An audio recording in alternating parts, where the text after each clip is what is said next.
Hello friends, myself Sanjay Patil, and today we are going to see second unit from basic mechanical engineering, which is related to machines and mechanics, then factor of safety, introduction to various machines, their engineering materials. Now our content of the presentation are machine and mechanism, then factor of safety, engineering material, introduction to fasteners, then introduction to machinability, introduction to lathe machine, introduction to drilling machine, and finally introduction to milling machine. Now let's start with machine and mechanism. Okay, so machine can be defined as it is a combination of rigid or resistant bodies formed and connected so that they move with definite relative motions and transmit force from the source of power to the resistance to be overcome. A machine has two functions: transmitting definite relative motion and transmitting force.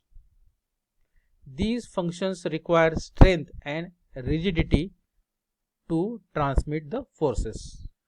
Examples of machines: lathe machine, drilling machine, milling machine, where source of power is a three-phase motor. So by using this three-phase motor, we are going to create force and we used to transmit the force, right? Then mechanism is applied to combination of geometrical bodies which constitute a machine or part of a machine.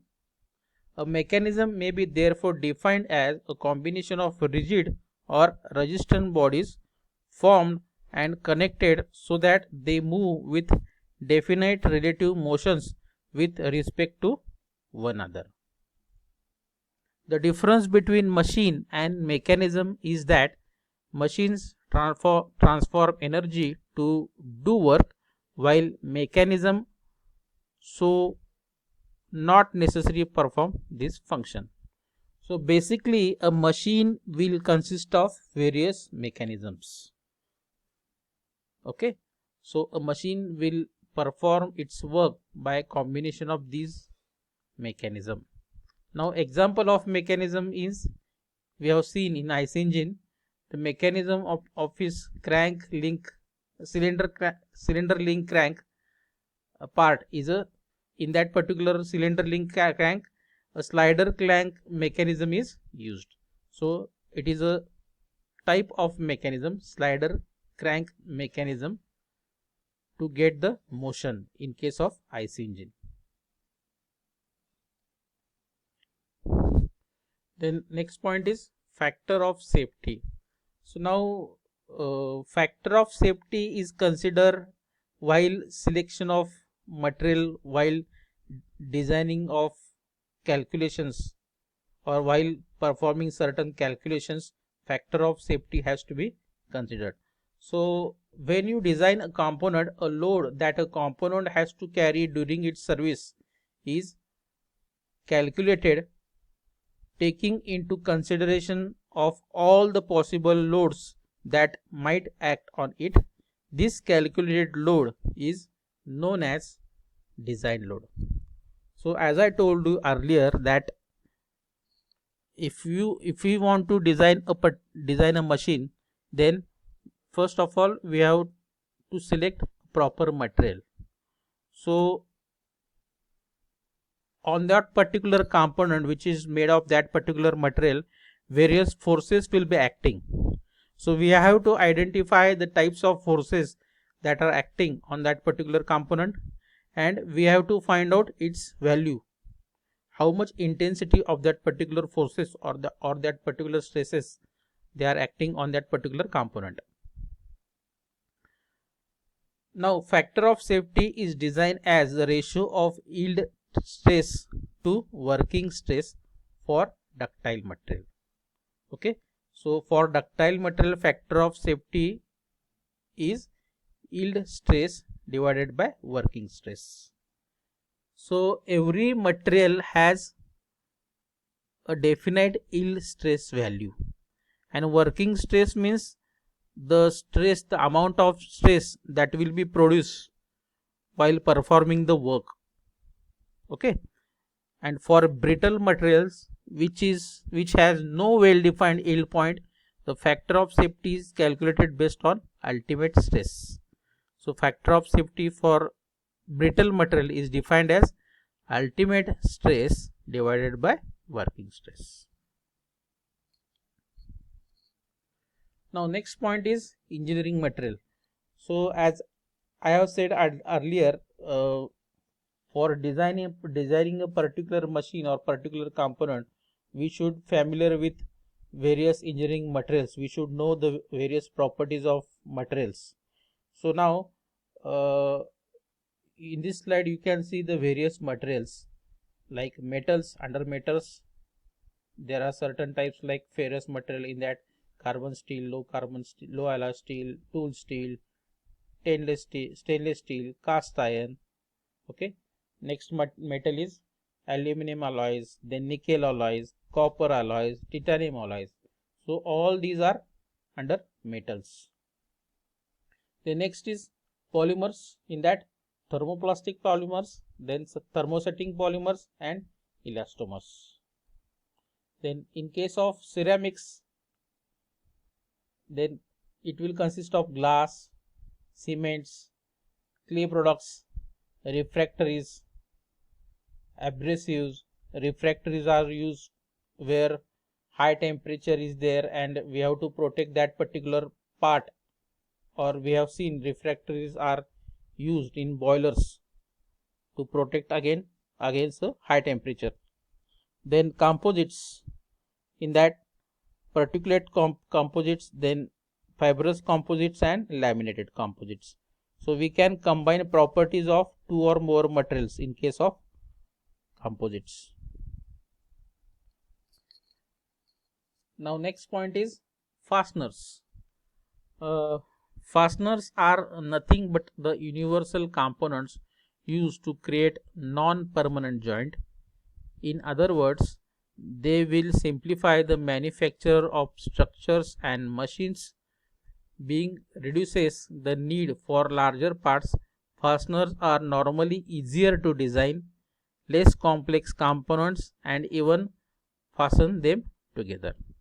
So we have seen many types of fasteners like bolts, nuts, screws, nails. Okay. So first is bolts. These are supposed to be threaded lengths made of steel rods with heads on single end, and another end will be threaded one.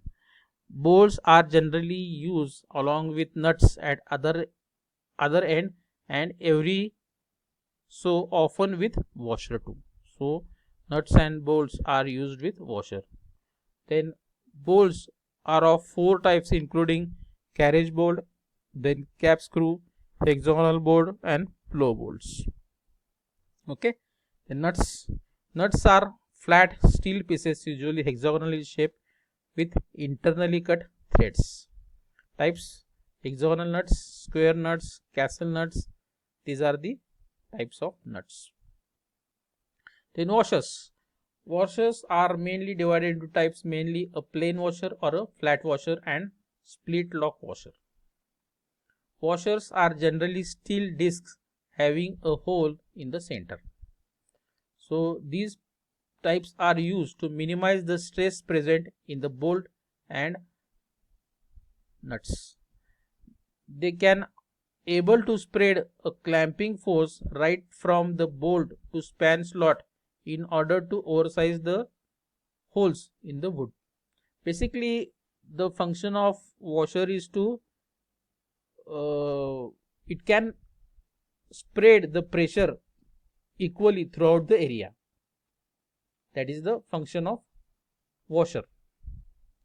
Helical spring washers or lock washers are normally made from tough spring steels and installed under the bolt or nut. They are utilized to protect nuts from rotation. And finally, nails are none other than steel rods, which are usually pointed at one end and having a head at another end. Nails are primarily used to join woods together. The size of the nails is generally referred in terms of penny. Common nails are box nails, finish nails, duplex nails, roofing nails. These are some types of nails. Then screws.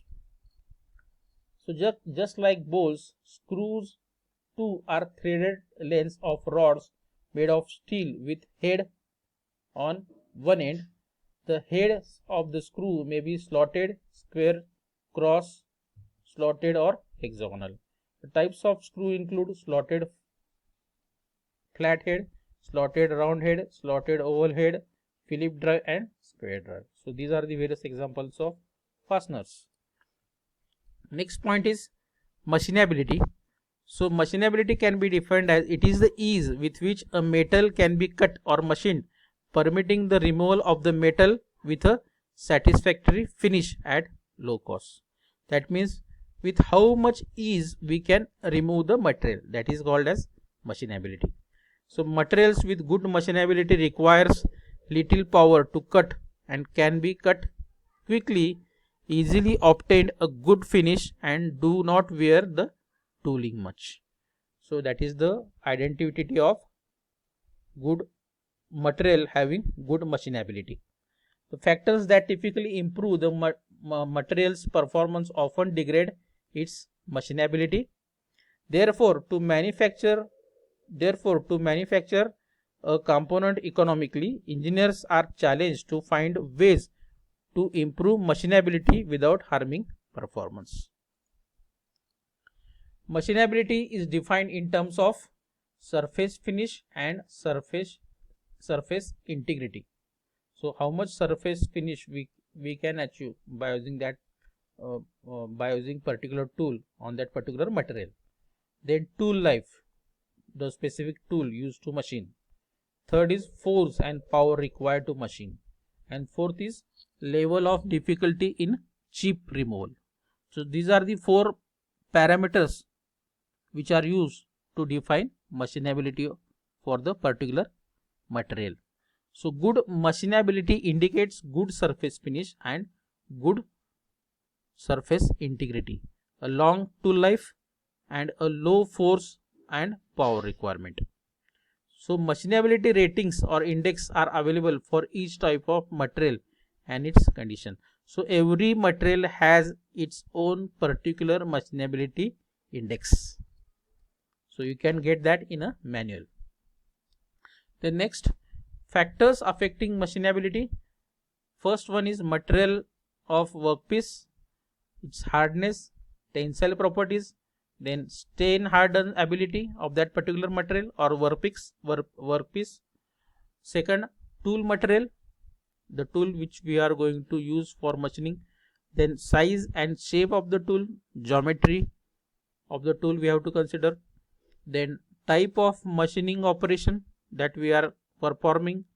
Then size, shape and velocity of the cut.